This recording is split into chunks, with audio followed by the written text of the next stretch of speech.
Balai Jasa Konstruksi Wilayah 4 Makassar resmi menggelar acara gathering dan launching kompetisi tenaga kerja konstruksi se-Sulawesi tahun 2024 yang berlangsung secara hybrid di Hotel Novotel Makassar. Acara ini diikuti 100 undangan hadir secara offline dan 400 undangan lainnya mengikuti secara online melalui Zoom.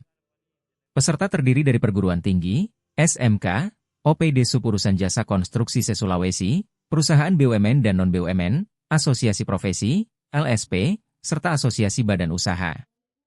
Dalam sambutannya, Kepala Balai Jasa Konstruksi Wilayah 4 Makassar, Siti Nur Rusiah, ST, MT, menyampaikan bahwa kegiatan ini merupakan bagian dari persiapan menuju kompetisi tenaga kerja konstruksi se-Sulawesi 2024 yang akan diadakan di kawasan kantor Balai Jasa Konstruksi Wilayah 4 Makassar.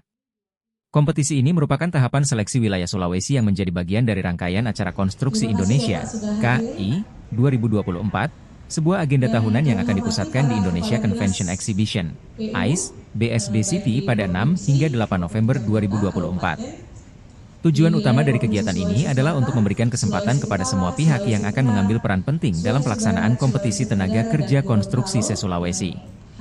Kami berharap acara ini dapat menjadi wadah yang memfasilitasi peningkatan kapasitas tenaga kerja konstruksi di Sulawesi, ujar Siti Nur Rusiah. Kompetisi ini direncanakan akan dirangkaikan dengan sejumlah kegiatan pendukung, termasuk pameran konstruksi, uji sertifikasi TKK secara on-site, forum pembina jasa konstruksi, coaching klinik konstruksi, dan donor darah. Diharapkan ribuan masyarakat jasa konstruksi se-Sulawesi dapat berpartisipasi dalam kegiatan ini.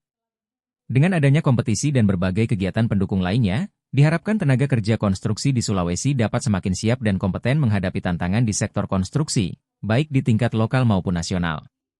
Download Tribun X sekarang, menghadirkan lokal menjadi Indonesia.